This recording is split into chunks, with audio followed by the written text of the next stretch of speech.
오늘 성전을 올라가면서 하나님의 말씀을 또한 익히고 찬송하며 올라갈 때 오늘 1절에서 여호와여 내가 깊은 곳에서 주께 부르짖었나이다 이렇게 외치며 올라가게 되는 것을 보게 됩니다. 깊은 곳에서 주께 부르짖었다. 이 찬양을 하면서 올라가는 사람의 삶의 자리를 알아볼 수 있는 대목이죠. 참으로 어렵고 힘든 그런 고난의 길을 시작했나 보다. 이제 우리는 이렇게 생각할 수 있습니다. 그러면서 이 찬양이 성전에 올라갈 때 정말로 어려움에 처한 사람들에게 해당하는 그런 말씀으로만 다가오게 될 때가 있습니다. 그러나 오늘 이 말씀은 정말로 인생의 처절한 자리에서 성전으로 올라가는 사람들에게만 주어지는 말씀이 아니고 우리 모두에게 주어지는 말씀임을 아셔야 합니다. 왜냐하면 이 깊은 곳이라는 곳이 우리가 생각하는 그런 아주 처절하고 극심한 문제 자리를 의미하는 게 아니기 때문에 그렇습니다. 자, 여러분들이 이 깊은 곳, 그래서 주께 부르짖을 수밖에 없는 이곳이 과연 어떤 곳이라고 생각하십니까? 물론 많은 고통과 문제와 어려움이 있는 곳일 수도 있겠죠. 근데 그 자리에서는요, 아직 깊지만 아주 깊은 곳, 제일 깊은 곳이라고 얘기할 수는 없어요. 왜? 전쟁이 났다, 기근이 들었다, 질병에 걸렸다. 그래도 우리가 할 게 있어요. 전쟁이 나오면 싸울 게 있고요. 병에 걸리면 고치려는 애씀이 있을 수 있고요. 이 세상의 모든 기근이 들었다 그러면 식량을 찾기 위한 노력을 할 수 있는 어떤 여지들이 다 있어요. 굉장히 낮은 곳이지만 가장 깊은 곳이라고까지는 할 수가 없죠. 근데 정말로 우리가 아무것도 할 수 없는 곳, 할 게 아무것도 없는 그런 심연의 자리, 그 자리가 깊은 곳이라는 것이에요. 근데 그 자리가 어떤 곳이냐 하면 죄의 자리라는 거예요. 죄의 자리. 오늘 말씀도 그 뒤로 보면 주께서 죄악을 보시고 계시다라고 고백하고 있잖아요.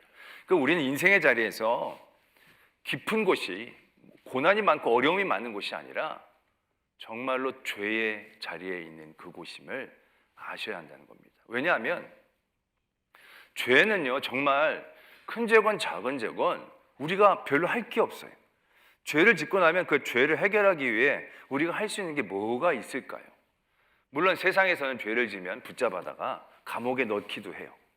그러나 그것은 죄값을 치르는 일이긴 하지만 죄를 어떻게 사해주거나 없애주는 건 아니에요.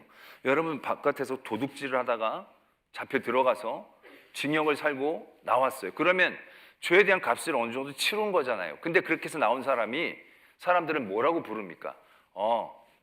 죄 없는 사람이라고 부르질 않아요.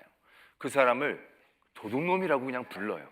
분명히 도둑질한 거에 대한 죄값을 치르고 나왔는데도 계속적으로 그 죄가 해결이 안 되는 거예요.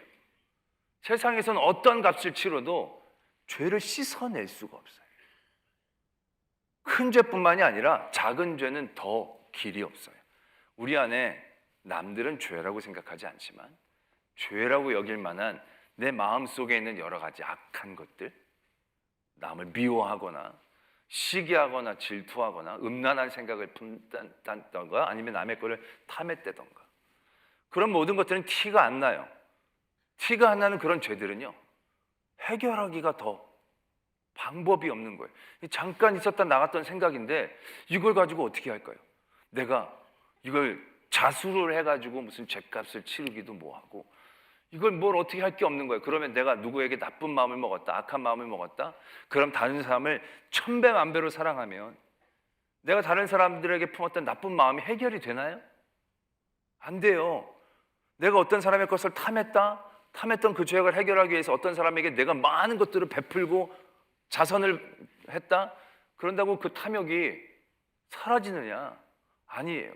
내 안에 품었던 간음을 해결하기 위해서 내가 정숙하고 정결한 많은 일들을 도전하고 쌓았다고 내가 그 간음으로 품었던 마음의 죄들이 해결된 게 아니에요. 세상에선 조그만 먹물 하나 떨어지면 물을 잔뜩 부으면 희석을 시킬 수가 있겠죠. 그러나 죄는 어떻게 방법이 없어요. 큰 죄나 작은 죄나 내가 할 게 없는 거예요. 그래서 그 죄의 자리는 죄의 양에 따라 달라지는 게 아니라 그 죄만으로도 가장 내 자리가 깊은 자리에 빠졌다는 것을 깨닫게 해야 한다는 거죠. 그 죄의 자리는요, 하나님밖에는 해결이 안 되는 거예요. 사해 주실 수 있는 하나님의 그 능력 아니면 사랑 아니면은 해결이 되지 않는 거죠. 그래서 주님만을 부르짖을 수밖에 없는 그 깊은 곳은 죄의 자리이다라는 겁니다. 근데 이 죄의 자리라는 게 정말로 이 깊은 자리가 되어지고 이게 우리에게 정말로 치명적인 자리가 되어지는 게 이게 처음에 자기가 빠져도 이게 그 자리가 깊은지 이게 심각한지 잘 깨닫지를 못하는 거예요. 하와가 선악과를 따먹는 죄를 저질렀어요. 선악과를 따먹는 순간 내가 깊은 곳에 빠졌다.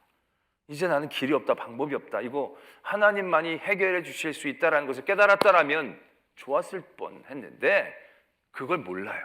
깊은 곳에 빠져도 빠진 줄 모르고 뭔가 문제가 있다는 건 알지만 이게 그만큼 깊고 심각한지 인식이 안 돼요. 그래서 그 문제를 해결하기 위해 스스로 애를 써요.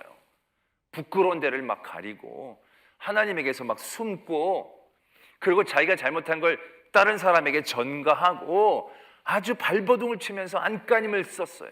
그 죄의 깊은 자리에서 헤어나오고자. 소용이 있나요? 그게 그만큼 심각한 깊이인 줄 몰라요. 그때부터 하나님을 붙잡았어야 됐는데 선악과를 먹고 배가 아팠던 것도 아니고 뭔가 큰 어려움에 처했던 것도 아니기 때문에 이게 그만큼 심각한지를 모르는 거예요. 그래서 이 죄의 깊은 곳이 그만큼 우리에게 치명적인 거예요. 가인이 아벨로 인하여 마음에 상처를 받았어요. 자존감이 많이 깨졌어요. 그 상처를 너무너무 괴로워한 거예요. 그 상처를 회복하기 위해 그가 생각한 게 아벨을 죽이는 거예요. 근데 아벨을 죽이는 그 죄는 생각보다 깊어 보이지 않았던 거예요. 그게 그렇게 깊게 인식이 되면 자기의 그 상처를 고치기 위해 더 큰 악을 저지르는 어리석은 일들을 하지 않았을 거예요. 그런데 자기의 1m밖에 안 되는 이 상처의 깊이를 해결하기 위해 이게 낮아 보이는 거죠. 아벨을 죽이려는 죄의 자리에 그가 쓴 거예요. 그 죄를 저지르고 나서도 그 깊이를 깨닫지를 못해요. 네 동생 어딨냐고. 그때 이실직고를 했어도 늦지 않았을 터인데 내가 동생 지키는 사람이냐고 전혀 인식을 하지 못한다는 거죠. 그래서 이 깊은 곳이 그만큼 치명적이고 위험하다라는 얘기예요. 그만큼 깊다라는 얘기죠. 사울이 실정법으로는 다윗보다는 의로워요. 다윗은 치명적인 잘못들을 저질렀잖아요. 우리가 보기에도. 근데 사울이 하나님 앞에 저질렀던 죄는 어떻게 보면 사람들은 잘 느끼지 못하는 죄예요. 사무엘이 오기 전에 제사를 드리고 또 다 죽이라고 했는데 좀 죽이지 않고 좀 살려놓은 거, 불순종한 거, 기다리지 못했던 거, 이거 어떻게 보면 굉장히 자연스럽다라고 얘기할 수도 있는 부분이에요. 그런데 사울은 이 깊이를 깨달았어야 했다는 얘기죠. 이게 얼마나 심각한 건지 해결이 안 되는 건지를 알았어야만 했다는 얘기예요. 그런데 사울은 그 죄의 깊이, 죄의 자리가 그 깊은 자리인지를 깨닫지를 못한 거예요. 그러니까 다윗을 미워하고 여기저기 쫓아다니고 살펴보면서 다른 방법으로 해결하려고 했지만 되나요? 그게 그렇게 깊은 줄 알았으면 처음부터 하나님 앞에 무릎 꿇고 손 들고 나갈 수밖에 없었을 터인데 그걸 그렇게 깨닫지를 못했다는 거예요. 오늘 하나님은 성전으로 올라가는 성도들에게 성전으로 올라가는 그 바른 길을 가르쳐 주시는 거예요. 성전을 향하여 하나님을 향하여 나갈 때 우리가 가져야 될 굉장히 중요한 첫 마음, 그건 역설적이게도 내가 깊은 곳에 있음을 인정하고 깨닫는 마음이 우리에게 꼭 필요하다는 거예요. 아까도 말씀을 드렸지만 우리 죄의 자리라는 것이 우리가 생각하기보다 그렇게 간단한 자리가 아니에요. 작은 죄라도 그것이 아까도 말씀을 드렸지만 우리가 해결할 수 있는 길이 없어요. 더군다나 그것이 내 삶에 그렇게 치명적이지 않다라고 생각한다면 우리는 길을 잃을 수밖에 없게 되어진다는 거예요. 그래서 하나님은 오늘 1절을 통하여 내가 깊은 곳에서 주께 부르짖습니다. 이렇게 모든 성도가 고백하기를 원하는 거예요. 왜? 우리의 삶의 자리를 깨닫고 인정하라는 것이죠. 우리들 가운데 죄 없는 사람이 있겠습니까?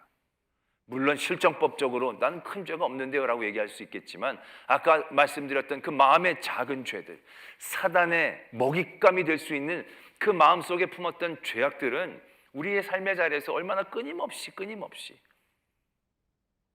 생겨나고 있는지 회개하고 또 눈 뜨면 금방 우리의 연약함 가운데 그 죄의 문제들이 계속 있잖아요. 우리는 그 문제를 가볍게 여기서는 안 된다는 거예요. 남들도 다 저지른다고 죄가 안 되는 게 아니라는 얘기죠. 그래서 우리는 하나님의 성전, 믿음의 생활을 할 때 늘 우리의 자리의 시작을 분명히 해야 돼요. 깊은 자리. 하나님께서 죄악을 지켜보고 계시기 때문에 하나님 앞에 제대로 설 수 없는 그 자리예요. 그 자리에 있음이 우리에게 인정이 될 때 우리는 부르짖을 수 있어요. 하나님 앞에 바르게 설 수 있어요. 내가 깊은 자리에 있지 않고 내가 높은 자리에 있으면요, 하나님 앞에 부르짖기가 힘들어요. 내가 높은 자리에 있으면 하나님 앞에 내 의를 내세우기 바쁘지, 나를 살려달라고, 나를 긍휼히 여겨달라고 얘기하기가 어려워지는 자리에 있다는 것이죠. 때문에 이 기쁨의 자리를 깨닫는 것, 이것이 굉장히 영적으로 중요한 자리이다라는 얘기입니다. 초대교회 시작을 보면요, 오순절 다락방에서 기도하는 성도들에게 성령이 임재합니다. 그리고 나서 사람들이 방언을 하기 시작했고 복음의 말씀을 베드로가 전합니다. 사람들 앞에서 복음의 말씀을 전해요. 예수 그리스도 이 땅에 오셨고 너희가 죽였고 다시 살리셨고 그래서 우리가 구원을 받았다. 베드로가 그렇게 말씀을 전해요. 그 사도행전 2장에 보면 그 상황이 이렇게 적혀져 있는데, 그래서 베드로가 이스라엘 온 집은 확실히 알지니 너희가 십자가에 못 박은 이 예수를 하나님이 주와 그리스도가 되게 하셨느니라 라고 말씀을 전해요. 그 말씀을 전하고 났더니 어떤 반응이 일어나느냐 하면요, 그들이 이 말을 듣고 마음에 찔려 베드로와 다른 사도들에게 물어 이르되 형제들아 우리가 어찌할꼬 하거늘. 이때 베드로가 회개하고 예수 그리스도의 이름으로 세례를 받고 죄 사함을 받으라 라고 선포합니다. 그리고 3,000명이 세례를 받고 초대교회가 형성이 돼요. 초대교회의 그 놀라운 복음의 역사가 일어나게 된 게요, 설교하다가 병을 고쳐서 복음의 역사가 일어난 게 아니에요. 설교하다가 신비한 현상이 일어나서 복음이 시작된 게 아니라는 얘기예요. 놀라운 초자연적인 현상으로 인하여 사람들의 기적을 보면서 그들의 믿음이 생겨난 게 아니에요. 예수 그리스도의 복음을 전하게 될 때 그들의 마음이 찔렸다는 거예요. 그들이 우리가 죄를 지었구나, 내가 죄의 자리에 섰구나 라는 것을 깨닫는 것이 얼마나 귀중한 시작인가를 분명히 보게 되어진다는 거죠. 그들이 마음이 찔려서 어떻게 할 게 없는 거, 이제 뭘 어떻게 하겠어요. 율법을 100번 읽으면 쓰면 해결될 것 같지 안 보이거든요. 그래서 사도들에게 묻습니다. 우리가 어떻게 하면 되겠습니까? 그때 그 길을 분명히 얘기하죠. 그 깊은 곳에서 하나님께 부르짖고 회개하라는 거죠. 그 다음에 죄 사함을 받아야 돼. 그 다음에 성령의 은사를 받는 거예요. 성령의 은사가 먼저가 아니라 죄 사함과 죄 씻음에 대한 깨달음과 도전과 부르짖음, 그것이 믿음의 시작이고 복음의 시작, 우리의 성전으로 향하는 걸음의 시작이 되어져야 한다는 것을 깨닫게 되어진다는 것입니다. 깊은 자리를 깨닫는 것, 그것이 우리의 자리에서 길을 잃지 않는 굉장히 중요한 신앙적인 시작이다라는 것을 하나님은 우리들에게 말씀하고 계신다는 거예요. 우리가 열심히 믿을 때 여러 가지의 이유가 있어요. 그 중에 뭔가 꼭 필요할 때, 간절할 때 우리의 믿음이 좋아질 때가 있어요. 근데 이건 굉장히 금방 불길처럼 일어났다가 식어져 버리는 거예요. 왜? 필요라는 게 채워지면 간절함이 떨어질 수밖에 없거든요. 문제라는 게 계속되어지면 이 문제도 어떻게 보면 일상이 되어지거든요. 그 간절함이 하나님 앞에 나가는 에너지원이었다고 한다면 우리는 가다서다를 반복할 수밖에 없는 거예요. 그러한 믿음의 자리에서 하나님은 우리가 끝까지 하나님을 향하여 멈추지 않을 수 있는 그런 믿음의 중심을 보게 하신다는 거예요. 그것은 바로 역설적이게도 우리의 깊은 곳을 깨닫는 것이죠. 우리가 깊은 자리에 있다는 것을 늘 깨닫고 인정하는 겁니다.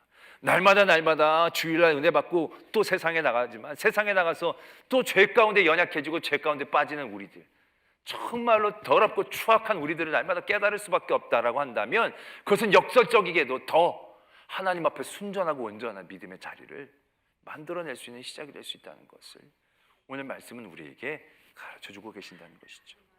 그리고 나서 우리에게 또 한 가지의 신앙의 모습을 말씀하고 계십니다. 6절에 보면 파수꾼이 아침을 기다림보다 내 영혼이 주를 더 기다리나니 참으로 파수꾼이 아침을 기다림보다 더하도다, 이제 이런 말씀이 있습니다. 5절에서부터 보면 난 여호와를 기다리고 주의 말씀을 바라고 마치 파수꾼이 아침을 기다리는 것보다도 더 나는 하나님을 더 기다립니다. 이러한 믿음의 자세가 필요함을 말씀하고 계시는데 이 기다림의 자세에서 우리가 분명히 봐야 할 중심이 있습니다.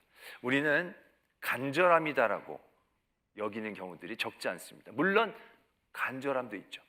파수꾼이 그 고된 업무를 내려놓고 이제 좀 쉴 만한 아침을 기다리는 간절함이 분명히 있을 것입니다. 아브라함이 아들을 너무 간절히 원했지 않겠습니까? 정말 간절히 원했을 거예요. 근데 아들이 없는 게 오래되다 보니까 그의 마음이 어떻게 바뀝니까? 하나님이 너에게 자녀를 주겠다고 그랬더니 저 그냥 제 몸종에게 남겨주면 됩니다. 이미 그 간절함은 어느덧 일상이 돼서 포기가 되어진 상황이죠. 나중에 하가를 통해서 이스마엘을 낳자고 하니까 그렇게 큰 거부도 하지 않아요. 왜? 이게 간절함이 너무 오래되다 보면 또 다른 문제, 인간적인 방법으로 문제를 해결할 수 있는 타협점이 생기게 되거든요. 이것도 뜻인가 보다 이런 생각들을 만들게 되거든요. 또 나중에 100살에 하나님이 애를 주겠다고 했더니 사라가 어떻게 합니까? 웃거든요. 그때는 이제 완전히 포기한 거죠. 이 간절함이라는 것은 지구력이 떨어지는 거예요. 그렇기 때문에 성도들에게 있어서 물론 간절함이 삶의 중간중간 필요하지만 우리의 신앙적인 덕목 가운데서 더 중요한 무엇인가가 이 말씀을 통해 우리에게 도전되고 있다는 것을 보게 되는 거죠. 그게 바로 뭐냐면 신뢰함이라는 거예요. 신뢰함. 무슨 말씀이냐면 파수꾼이 아침을 오는 걸 기다리는 거예요. 근데 그 아침은 어떤 아침입니까? 반드시 오는 아침이에요. 아침이 안 온다고 생각할 수가 없는 아침이에요. 내가 지금 아파도 아침은 와. 내가 아프기 때문에 아침이 안 오는 게 아니야. 같이 보초를 섰는데 옆에 있는 사람들이 아침이 안 와. 절대 안 와. 절대 안 해. 그렇게 막 유혹을 해도 넘어가지 않을 그 아침인 거예요. 파수꾼이 아침을 기다림보다 더하다는 것은 파수꾼이 반드시 아침이 오는 것을 신뢰하는 것보다도 더 하나님을 신뢰한다는 마음이 이 안에 있다라는 얘기죠. 만약에 그렇지 않고 아침이 듬성듬성 온다면 어떻게 되겠습니까? 내가 오늘 저녁 보초를 쓰는데 내일 아침이 안 올 수도 있어. 근데 정말로 아침이 1년에 한 3-4번만 온다고 생각해 보십시오. 그럼 정말 견디기 힘들 겁니다. 이게 내일도 안 오고 모레도 안 오고 이게 일주가 될지 한 달이 될지 아니 올해 내로 안 올지도 모르는 아침이라고 한다면 그 파수꾼의 파수함이 보초 쓰는 것이 얼마나 괴롭겠습니까? 그 자리를 지켜내는 게 불가능할지도 몰라요. 힘들고 어려우면 안 오나 보다 나 때려친다고 그러기 쉬울 거예요. 그런데 그런 아침이 아닌 거예요. 이 아침은 반드시 오는 아침이에요. 안 온다고 수백 명, 수천 명이 다 얘기해도 반드시 오는 그 아침. 이 파수꾼이 아침을 기다림처럼 하나님의 말씀과 여호와를 기다리는 우리들의 믿음의 자리에서 분명히 있어야 되는 것은 하나님을 향한 신뢰이다라는 겁니다. 세상이 뭐라 그래도 하나님은 오신다는 거예요. 하나님은 약속을 지키신다는 거예요. 하나님은 우리의 죄를 고백할 때 용서하여 주신다는 거예요. 그래서 그 뒤로 말씀을 보면 이스라엘아 여호와를 바랄지어다. 여호와께서는 인자하심과 풍성한 속량이 있습니다. 그가 이스라엘을 그 모든 죄악에서 반드시 속량하시는 분이시다. 내가 하나님을 믿는 믿음, 그 믿음이 이 파수꾼이 아침이 오는 것을 당연히 여기는 것과 같은 신뢰함, 거기에서부터 시작을 해야 한다는 것이죠. 이것이 우리가 성전을 향하여 갈 때 믿음의 모습, 믿음의 삶을 살아가야 할 때 가져야 될 굉장히 중요한 신앙적인 시작이다라는 겁니다. 첫 번째는 내가 깊은 곳에서 시작해야 한다는 겁니다. 내가 자금을 알아야 됩니다. 그 다음에 우리에게 필요한 건 그분의 크심을 아는 겁니다. 하나님의 신뢰, 하나님의 사랑, 그분은 흔들림이 없는 크신 분이다. 이러한 낙차 안에 우리의 은혜가 이 안에 채워지는 거예요. 우리가 높아지면 은혜가 떨어져요. 하나님이 낮아져도 은혜가 떨어지는 거예요. 하나님이 높을수록, 하나님이 더 신뢰함이 굳건할수록 내가 더 깊은 곳에 임할수록 은혜가 더 큰 거예요. 하나님의 높으심, 그 높으심의 시작은 우리의 깊은 곳에서의 인식이다라는 것이죠. 그리고 나서 나의 낮아짐이 나의 절망과 자괴감으로 끝나는 게 아니에요. 나는 정말로 작고 더럽고 추악한 자이지만 이러한 나를 불러주시고 내가 주님 앞에 내 죄를 고백하게 될 때 하나님은 인자하시고 선하셔서 우리의 죄를 용서하실 수 있는 하나님, 그 하나님이라는 것을 신뢰해야 돼요. 나의 여정들, 그 삶의 자리에서 사람들은 끊임없이 그걸 흔들어 놓을 수 있을 거예요. 야, 너 이 정도 죄면 용서가 안 되지. 야, 지난주에 저질리고 지지난주에 또 저질리고 지난주에 또 저질리고 또 이번 주도 너는 양심도 없냐.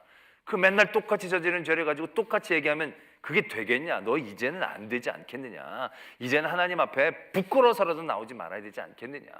수없이 우리를 미혹하고 유혹하는 얘기들이 있겠죠. 그러나 그런 모든 삶의 환경들 가운데서 우리가 붙잡아야 될 건 파수꾼이 아침을 기다림과 같은 하나님을 향한 신뢰이어야 한다는 것이죠. 그러한 두 가지의 시작이 있을 때 우리가 성전으로 올라가는 걸음이 풍성해지는 거예요. 우리의 믿음의 여정들이 지치지 않게 되어지는 거예요. 때로는 넘어지고 때로는 쓰러질 때도 있지만 그러나 거기에 멈추지 않고 다시금 일어날 수 있는 힘, 그것이 나의 깊은 곳에서의 부르짖음과 파수꾼이 아침을 기다림보다도 더 반드시 오실 용서하실 하나님을 향한 나의 신뢰가 있을 때 그 일들이 이루어진다는 거죠. 우리가 회개를 얘기할 때 회개를 굉장히 기계적이고 자동적으로 이해하는 경우들이 적지 않아요. 우리가 주님 앞에 죄를 고하면 주님께서 죄를 사하여 주셔서 우리 죄가 깨끗하게 되어진다는 것이 굉장히 우린 기계적으로 죄만 고하게 되면 내 죄가 깨끗하게 해결되어지는 것으로만 이해되는 경우들이 적지 않아요. 물론 맞는 말이긴 해요. 그러나 이걸 우리는 잘못 바라보게 되어진다는 거죠. 우리의 죄가 해결되어지는 건 이게 사건이 아니에요. 그냥 일이 아니에요. 내가 회개하면 내 죄가 깨끗하게 해결해 주어지는 이런 상황에 대한 얘기가 아니에요. 우리가 아침이 오듯이 주님을 신뢰하라는 것은 하나님을 바라보라는 얘기거든요. 내 죄가 사해지는 것이 중요한 게 아니라 그 죄를 그 하나님이 사해 주신다는 게 중요한 거거든요.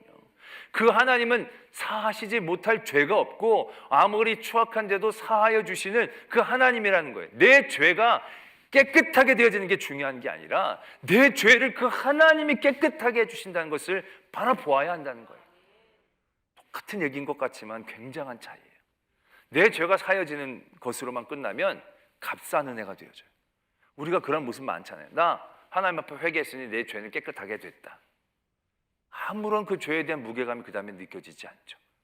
그 죄에 대한 회개함으로 사하심으로 그 다음에 어떠한 에너지도 느껴지질 않아요. 그냥 그것으로 상황이 종결이에요. 그런데 내 죄를 그 하나님이 사해 주셨다. 나같이 추악한 사람의 죄를 그 높고 높은 하나님이 사하여 주셨다. 그리고 그 하나님을 바라보게 된다면 그 죄 사함의 역사는 값싼 은혜가 아니라 우리가 그 다음에 그 하나님을 향하여 무엇인가 하지 않으면 안 되는 그러한 큰 에너지로 인식될 수 있다는 거죠.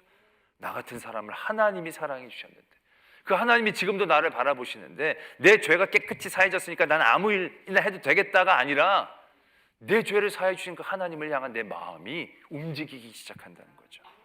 그래서 성전을 향하여 나갈 수 있다는 겁니다. 난 죄사함 받았고 깨끗한 상태에서 교회 가는 거야 이게 아니라 나 같은 사람의 죄를 사하여 주신 그 하나님을 향하여 나아갈 때 우리의 마음 가운데선 그 하나님을 향하여 무언가 하지 않으면 안 되는 그러한 믿음과 열정이 생겨날 수 있다는 거죠.